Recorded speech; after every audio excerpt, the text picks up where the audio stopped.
मतलब बहुत सारे लोगों को यही सोचते हैं जब 12th के बारे में, जो मेडिकल प्लान करते हैं, जो लोग डेंटल करते हैं, इसीलिए कि उनको बेटर ऑप्शन नहीं मिलता है मेडिसिन में, इसीलिए डेंटल करते हैं ना। डेंटल करना भी किसी किसी का पैसा होता है। एंड डेंटल में स्टडी करने के बाद इंडिया में करियर अपॉर्चुनिटी कैसा है? इंडिया में आपको कुछ कमी लग रहा था कि जो टोटल मतलब education plus internship plus job dental career को लेकर मेरा ऑब्जेक्टिव है कि जो अभी 12th स्टूडेंट है, सपोज उनका प्लान है डेंटल में जाने के लिए, तो फिर उनको थोड़ा ईजी होगा डिसीजन लेने में कि मैं डेंटल में जाऊं या ना जाऊं। तो आप क्या रिकमेंड करेंगे? बैचलर्स करने के बाद आप जो सोचे कि मुझे मास्टर्स अब्रॉड जाना है, तो ये जो आइडिया आपको कब आया? बाय दिस यूनिवर्सिटी, तो उसी यूनिवर्सिटी में से कोई कोर्स है, इसीलिए ना कि वो यूनिवर्सिटी आप चूज की। तो अभी आप ओडिशा से हैं, तो वीजा फिर आप कहाँ पे जाके करेंगे, वीजा सबमिट करेंगे? 4 दिन में ही वीजा आ गया था, पर कभी कभी इंटरव्यू होता है, वो it depends unless your application is flagged they won't ask for interview, क्योंकि यूनिवर्सिटी का जो अकोमोडेशन होता है वो क्लास स्टार्ट होने के 3-4 बाद दिन स्टार्ट होता है। और समर में वो हॉलीडे में अकोमोडेशन नहीं प्रोवाइड नहीं करते हैं, उससे वो इसके लिए स्पेसिफिक एप्लीकेशन डालना होगा। एक स्टूडेंट सपोज जो पब्लिक हेल्थ में जा रहा है, बहुत सारे स्टूडेंट में उनको पता नहीं होता कि एक्चुअली पता क्या है पब्लिक हेल्थ, मतलब उनके पास वो आंसर नहीं होता है। आई hope you have this answer. Inside London expenses ज़्यादा होता है, आउटसाइड लंदन एक्सपेंसेस कम होता है। तो basically what I am saying is कि university choose a university but make sure it's in outside London so that expenses थोड़ा कम होगा।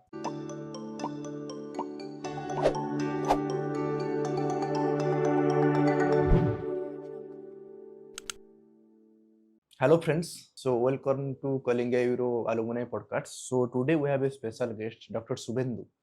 So आइए उनसे बात करते हैं, उनका जो जर्नी है स्टडी अब्रॉड के बारे में उसके बारे में डिटेल में टॉक करते हैं। Okay, hello Shubhendu, hi, welcome to alumni show. Thank you for having me. Shubhendu, अभी थोड़ा मुझे बताइए कि ब्रीफली आपका जो पर्सनल बैकग्राउंड है, आप कहाँ से हैं, एंड आपका जो एजुकेशनल बैकग्राउंड है, आप क्या क्या स्टडी किए हैं?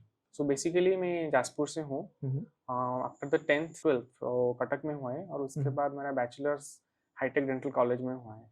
एंड मेरा ग्रेजुएशन जो था वो 2021 को कंप्लीट हुआ with in compulsory 1 year internship. उसके बाद मैं हॉस्पिटल में जॉब करता हूँ। ओके, मतलब आपका इंटर्नशिप के बाद अभी आप currently are you working? No, currently I am not working, but करता था 2 महीने से रेजिग्नेशन। ओके, तो मैं ऑडियंस को थोड़ा एजुकेट कर देता हूँ। जाजपुर उड़ीसा में एक डिस्ट्रिक्ट है जाजपुर, तो मतलब जो आपको पता नहीं है तो इसलिए मैंने हाईलाइट कर दिया। तो जैसे आप बैचलर्स किए डेंटल सर्जरी में, राइट? तो यहाँ पे एक जनरल क्वेश्चन है, okay, for the viewers and for me also. मुझे क्या होता है ना, मतलब बहुत सारे लोगों को यही सोचते हैं जब 12th के बारे में, जो मेडिकल प्लान करते हैं, जो लोग डेंटल करते हैं, इसीलिए कि उनको बेटर ऑप्शन नहीं मिलता है मेडिसिन में, इसीलिए डेंटल करते हैं ना। डेंटल करना भी किसी किसी का पैशन होता है। मेरा तो फिलहाल के लिए एमबीबीएस नहीं हुआ था। अच्छा, आपका एमबीबीएस में हुआ था? पहले नहीं हुआ था, मतलब अच्छा, नहीं हुआ था। फर्स्ट ईयर रैंक में नहीं हुआ था, इसीलिए मुझे डेंटल चूज, क्योंकि मेरे पास ज़्यादा टाइम नहीं था प्रिपरेशन के लिए, इसीलिए। तो जितना आपका बैचमेंट है, तो सबका सेम स्टोरी है? नहीं, सबका सेम स्टोरी नहीं है। 2-3 मेरे रूममेट्स थे, उन्हें एक्चुअली डेंटल में इंटरेस्ट था, डेंटिस्ट्री में। Okay okay okay. स्पेसिफिकली हमारा जो एक मॉड्यूल, मतलब जो सब्जेक्ट्स होता है उसमें ओरल सर्जरी था, तो किसी किसी को ओरल सर्जरी यानी प्लास्टिक सर्जरी में थोड़ा इंटरेस्ट था, इनिशियली मैंने चूज किया। और एंड आपका डेंटल कंप्लीट होने के बाद आप जॉब भी कर रहे थे, कौन से हॉस्पिटल में कर रहे थे? स्पर्श में था, और एक सुश्रुता हॉस्पिटल, वो बापूजी नगर में।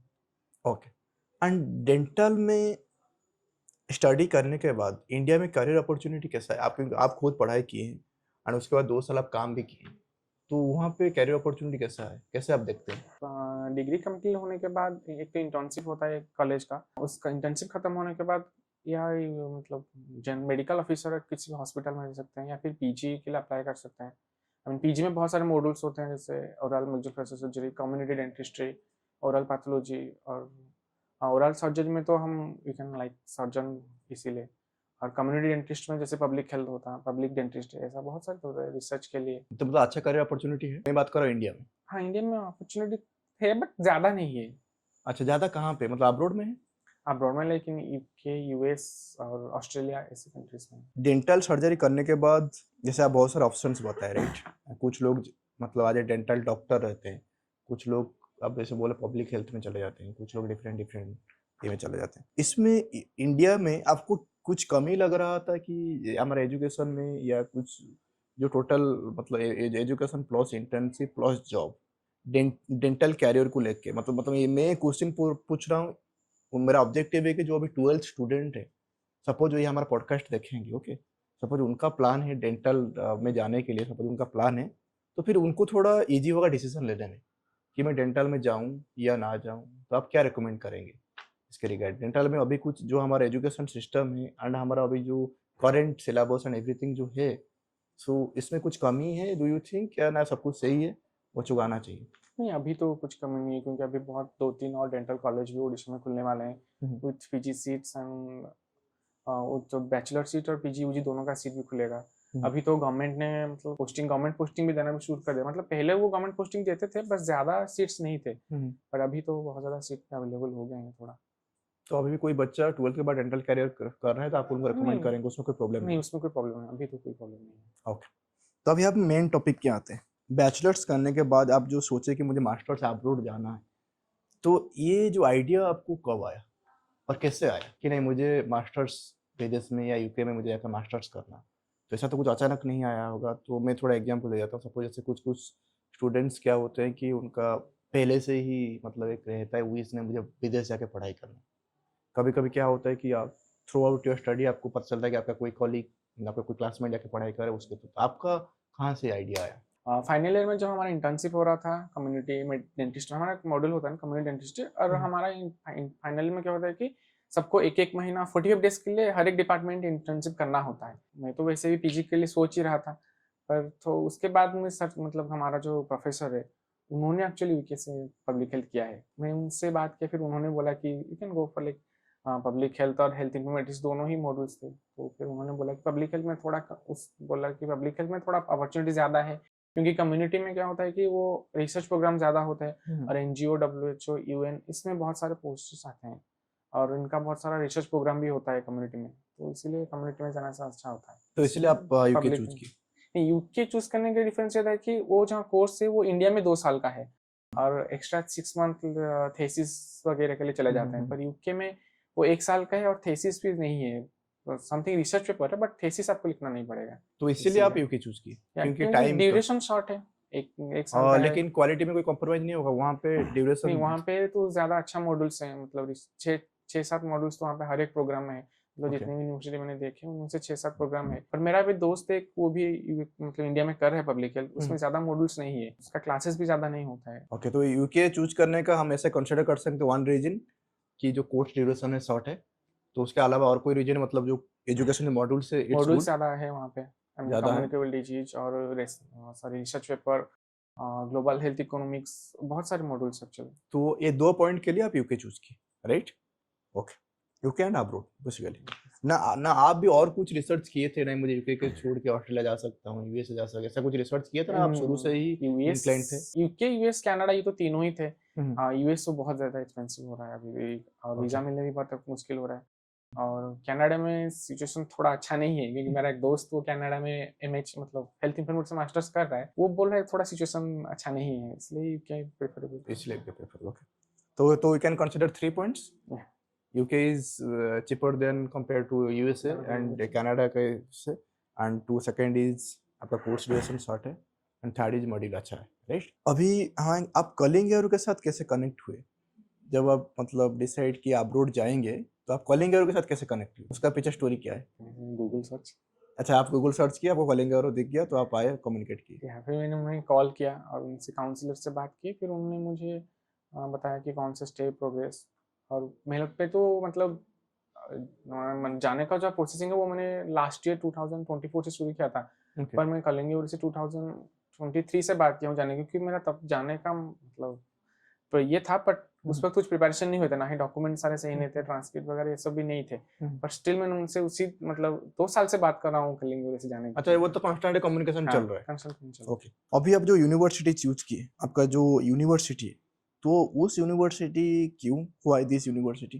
तो उस यूनिवर्सिटी में सिर्फ वही कोर्स है इसीलिए, ना क्यों वो यूनिवर्सिटी आप चूज की? कोर्स तो वहाँ पे सारे यूनिवर्सिटी में है, मतलब सब यूनिवर्सिटी पब्लिक है अवेलेबल नहीं है, बट कुछ कुछ कोर्स मतलब यूनिवर्सिटी लाइक 15 to 20 ऐसा ही कुछ यूनिवर्सिटी में अवेलेबल है। बट बकिंगहाम शहर में क्या है, वो एक तो वो पास मतलब लंदन के थोड़ा पास है, ओके। और ज़्यादा एक्सपेंसिव भी नहीं होगा लिविंग, ओके। ट्यूशन फीस भी अच्छा है, आई मतलब स्कॉलरशिप भी 3000 पाउंड का मिला है, ओके। और विद इन के उसका रैंकिंग भी थोड़ा अच्छा है पब्लिक हेल्थ में। ओके लाइक 126 रैंकिंग है उसका। तो इसीलिए आप और उसका मतलब मॉड्यूल्स भी मतलब उसका जो 6-7 मॉड्यूल्स है वो उनका जो एनएचएस का प्रोग्राम आता है कभी कभी एनएचएस का और डब्ल्यूएचओ यूएन का आता है यूएन और एक है यूएनडीपी एक यूनाइटेड नेशन डेवलपमेंट समथिंग ऐसे उनका मॉड्यूल के साथ कम मैच करता है तो इसलिए वहाँ पे पढ़ना थोड़ा अच्छा है। ओके।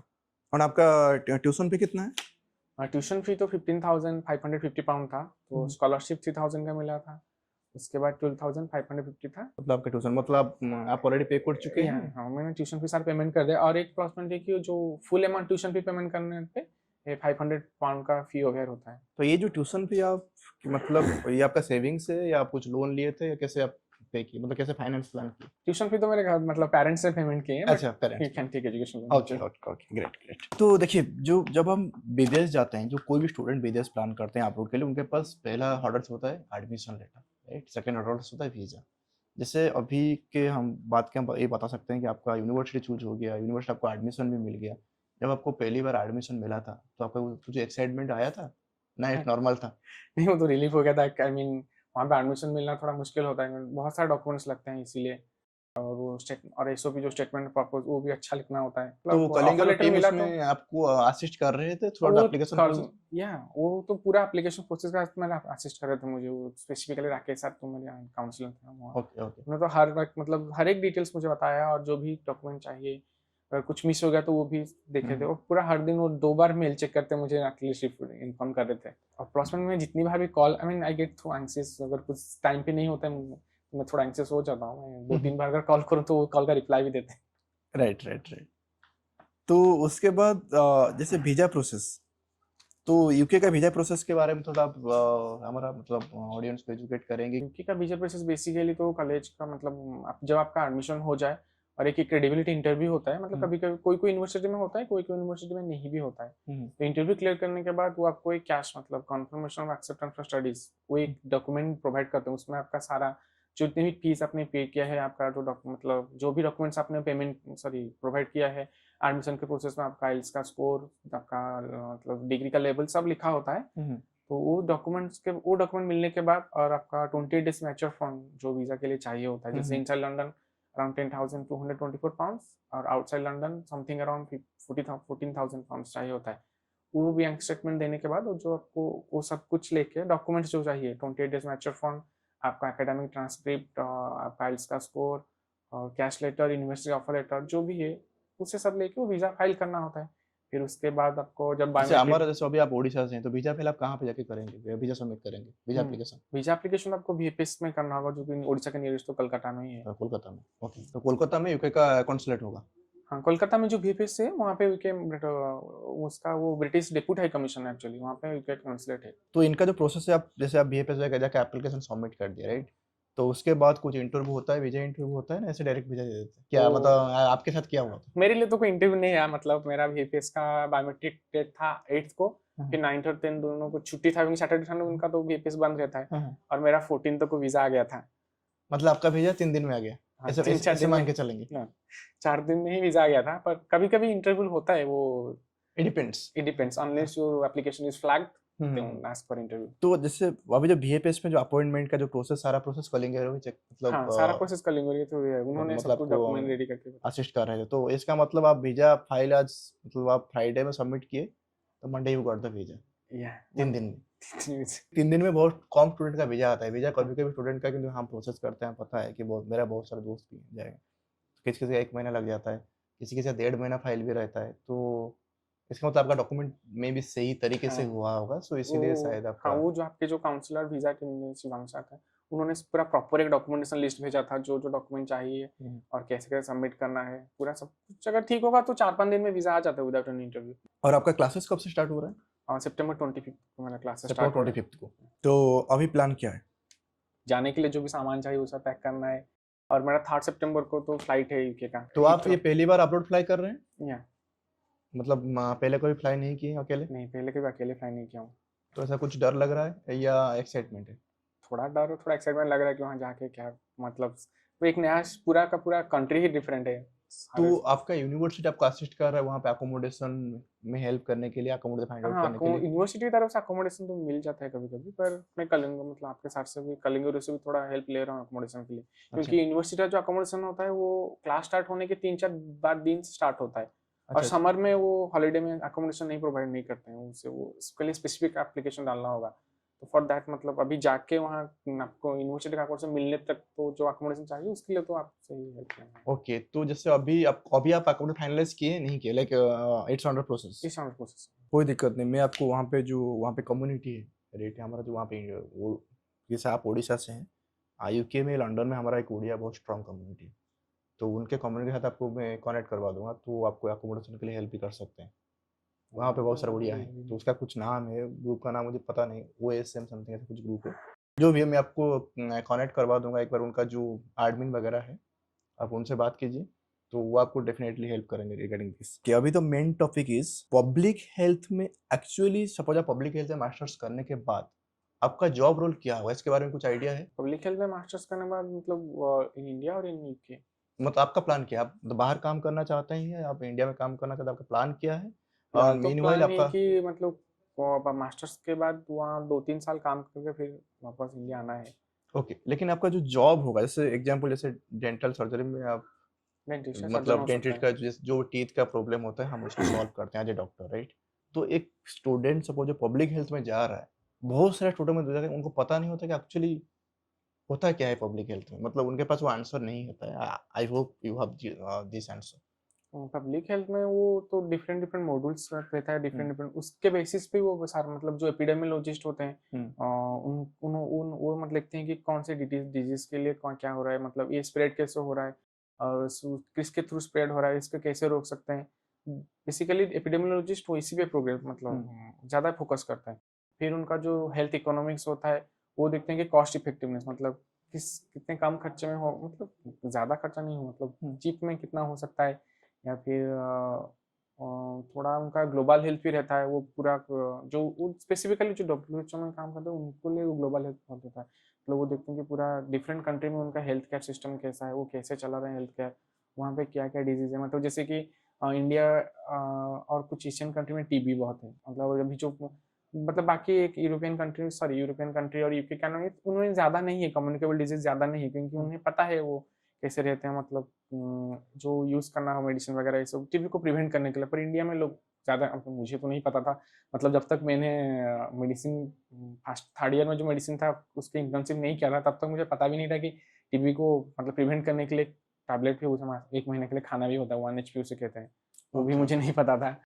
और डिफरेंट वैक्सीन के बारे में भी नहीं पता था। जब वो कम्युनिटी का मतलब हमारा पोस्टिंग होता है वहाँ पे कम्युनिटी मेडिसिन में पोस्टिंग होता है, उसके थ्रू ही पता चलता है कि कितने बहुत सारे डिजीज का तो भी वैक्सीन में निकल चुका है। तो वो सब कुछ पब्लिक हेल्थ वो के सब अंडर कुछ में? पब्लिक हेल्थ के अंडर में आता है, मीन वो वैक्सीन का कितना खर्चा मतलब सॉरी एक्सपेंसेस कितना आता है हुँ, हुँ। और किस किस एज ग्रुप को देना है और देने हुँ। के बाद उनका डाटा मतलब उनका कोई साइड इफेक्ट भी होता है या नहीं, ये सॉरी टू सब। Interrupt you. ये तो हो गया, जैसे कि सपोज़ जैसे आप बोले कि जो एपिडेमियोलॉजिस्ट होंगे, राइट?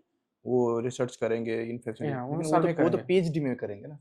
नहीं, पब्लिक हेल्थ के बाद मतलब मतलब मास्टर्स करने के बाद हाँ जिसको जो रिसर्च में जाना होगा तो पीएचडी करेंगे? नहीं पीएचडी करेंगे, बट वो जब मतलब जब मास्टर्स कंप्लीट होने के बाद जो भी जॉब करते हैं उनका हुँ। एक हर एक गवर्नमेंट की तरफ से एनजीओ होता है और गवर्नमेंट की तरफ से उनका बहुत सारे तो उनका प्रोग्राम जॉब आता है। रोल रहता है कि रिसर्च असिस्टेंट, इस तरह से या वो job. Research junior research assistant या फिर कभी कभी कोई कोई पब्लिक हेल्थ का सीनियर रिसर्च असिस्टेंट होते हैं, कोई कोई पीएचडी ना करके भी वो हो तो जाते हैं। वो कुछ स्पेसिफिक प्रोजेक्ट में काम हाँ, करते वो हैं? कुछ स्पेसिफिक प्रोजेक्ट में काम करते हैं। Okay, okay. जैसे कि सपोज़ हमारा यहाँ पे क्या होता है ना, नेशनल हेल्थ मिशन का कुछ प्रोजेक्ट एनएचएम होता का है। प्रोजेक्ट आता है कभी कभी, हाँ। एनआरएचएम होता है, या फिर आईसी इंडिया में तो आईसीएमआर रीजनल मेडिकल रिसर्च हुँ, सेंटर जो हुँ। है।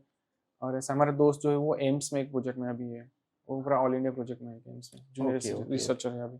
तो बेसिकली ये काम करने के बाद आप रिलेटेड टू जो भी पब्लिक हेल्थ मतलब जैसे जैसे, पब्लिक हेल्थ कंसर्न्स जो होगा उसके तो हिसाब से उसी करें। हिसाब से आपका हाँ, आप मतलब उसके हिसाब से आप काम करेंगे, right? So can you explain something about Kalinga Europe, मतलब आपका जितना प्रोसेस हुआ अभी तक, जैसे आप बताए कि आप 2023 से कनेक्टेड 23 हैं, से करने के 2 साल हो गए एंड हैं।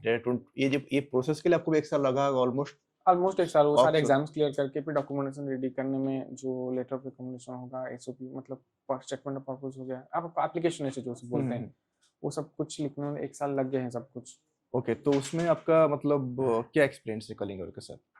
कलिंग से तो मेरा बहुत पहला बात तो ये कि मैं जितनी बार भी कॉल किया उन्होंने कॉल अटेंड किया है और मैं थोड़ा ज़्यादा बार कॉल करता हूँ, that's why I am sorry for मैं थोड़ा एंग्जियस हो जाता हूँ कभी-कभी, कुछ अगर टाइम पे नहीं हुआ तो मुझे थोड़ा डर लगता है इसीलिए। ओके। पर जितनी बार कॉल करता हूँ जो भी होता है कॉल अटेंड करते हैं और फिर समझाते हैं कि क्या करना है, कैसे करना है और पूरा एप्लीकेशन प्रोसेस से लेकर डॉक्यूमेंटेशन तक, इवन वीज़ा फाइल तक सब कुछ इन्होंने हेल्प किया है। Will you recommend Kalling Arrow to other students? Sure, अभी सब मतलब जो भी अगर बिना किसी टेंशन के जाना चाहते हैं तो प्लीज़ कलिंग से कनेक्ट करें और आपको कुछ करने की ज़रूरत नहीं है। अप टू वीज़ा VFS तक बायोमेट्रिक तो वो सब कुछ हेल्प करेंगे, गाइड करेंगे आपको। एंड आपका कुछ मैसेज है हमारा टीम के लिए? मतलब आप कुछ चाहते हैं कि हम कुछ चेंजेस करें जो मतलब ऐसे सर्विस, क्योंकि आप मतलब आप हमारा क्लाइंट है राइट? आप सर्विसेज लिए आपका कुछ मैसेज है हमारा टीम के लिए, कुछ कड़वा मैसेज? नहीं, कुछ नहीं, फिलहाल आपने बहुत हेल्प किया है। Okay okay okay okay great. तो जैसे मैं आपको अभी 2 चीज़ बताऊंगा। ओके, फर्स्ट थिंग इज कि जो वीजा के टाइम जो स्ट्रेस रहता है स्टूडेंट्स का, जो वीजा आप अप्लाई करते हैं, जब आपका एडमिशन आ गया राइट, एक वहाँ पे एक स्ट्रेस रहता है वीजा जो भी, क्योंकि मैंने जो भी अप्लाई किया था मेरा भी थोड़ा बहुत स्ट्रेस था वहाँ पे। तो वो स्ट्रेस को आप मतलब वहाँ पे कलिंग एरो कुछ हेल्प किए थे, आपको काउंसलिंग किए थे कि don't take that much, you get this visa, your documents is ready, ऐसा कुछ ट्रांसफर हुआ था या नहीं? राकेश सर को हर दिन कॉल करता हूँ कि सर आपने मेल चेक किया है, 2 बार इन्हें वो बार-बार मुझे, हाँ मैंने 2 चेक किया है। 2 बार वो चेक करते थे मेल कि जो आया है कि डॉक्यूमेंट नहीं, मतलब यूके भी ऐसे कुछ रिस्पॉन्स आया कि नहीं। तो अगर कुछ होता तो जल्दी से जल्दी वही मुझे इन्फॉर्म करते थे। एंड बुकिंग से मैं जो आपका जो यूनिवर्सिटी है राइट, जो अभी आप उनके साथ कुछ अलुमनी के साथ आप कनेक्टेड हैं, जो आप कोर्स किए हैं उनके साथ कुछ कनेक्टेड अभी है या कुछ अभी तो कनेक्ट? कनेक्ट है, पर उनकी तरफ से मेल आया है, मतलब एनरोलमेंट मेल और उनका, मेरा जो प्रोग्राम का हेड है उनका मेल, पर्सनल मेल मतलब वो आया है, पर अभी तक मैं कनेक्ट नहीं फिलहाल किया और जाके ही कनेक्ट करना पड़ेगा। Okay, so now we are like end part of our podcast. अभी हम पूरा एंड पार्ट में ही हैं, हम ज़्यादा उसको खींचेंगे नहीं। तो एक any last message to our audience from your side? आपका कुछ मैसेज जो मतलब जो स्टूडेंट विदेश जाना चाहते हैं उनके लिए कुछ मैसेज या कुछ उनके साथ शेयर करना चाहेंगे, कुछ एडवाइस? एडवाइस तो नहीं, अगर हाँ कोई पढ़ाई के लिए जाना चाहते हैं तो you should go for it, but पहले तो सब डॉक्यूमेंटेशन रेडी रखें, फिर उसके बाद एडमिशन अप्लाई करें ताकि वो ऑफर मिलने में थोड़ा जल्दी हो जाएगा और वीज़ा के लिए भी थोड़ा इजी हो जाएगा। और एंड जो कॉन्सेप्ट यूके जाना चाहते हैं उनके लिए कितना बजट, मिनिमम कितना बजट प्लान करना चाहिए? जैसे आपका अभी ऑलमोस्ट हो गया 12 लाख हो गया आपका tuition fee right, almost, it's not exact but almost. तो लिविंग एक्सपेंसेस के लिए एक साल का कितना लिविंग आपका प्लान? एक्सपेंसेस वो तो मतलब आपको वीज़ा के लिए तो दिखाना ही होगा 10,000 पाउंड, 10,200 पाउंड समथिंग, उसे भी पकड़ लीजिए 12 लाख 8,000 समथिंग हो जाएगा।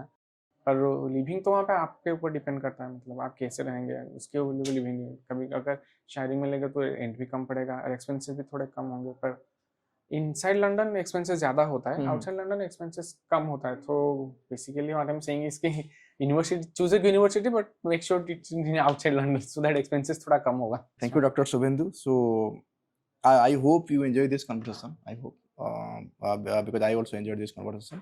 बट हमारा ऑडियंस को मैं ही बोलना चाहूँगा कि ये जो पॉडकास्ट था, आपको पता होगा कि हमारा पॉडकास्ट बहुत लेंदी रहता है, ऑलमोस्ट 1 घंटा के आसपास रहता है, लेकिन ये पॉडकास्ट बहुत शॉर्ट था क्योंकि मैं ज़्यादा कुछ डीप क्वेश्चन इसलिए नहीं पूछा क्योंकि डॉक्टर शुभेंदु अभी भी मास्टर्स करने के लिए जा रहे हैं।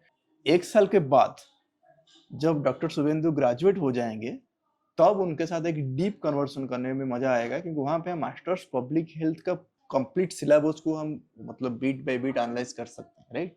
क्योंकि ऑब्वियसली आप वो स्टडी करने के लिए जा रहे हैं, इसीलिए वो डीप में जाएंगे तो आपके लिए भी हेक्टिक होगा एंड वो कंटेंट उतना यूजफुल भी नहीं होगा।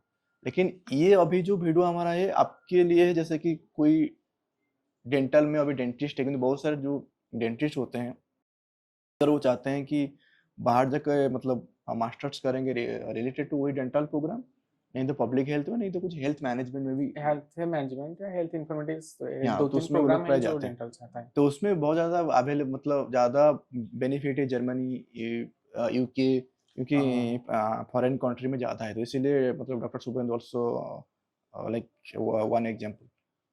तो I hope you enjoyed this podcast. So if you are watching till now, thank you. Hit the subscribe button and like button, and don't forget to share. Thank you, Suben. Ciao ciao.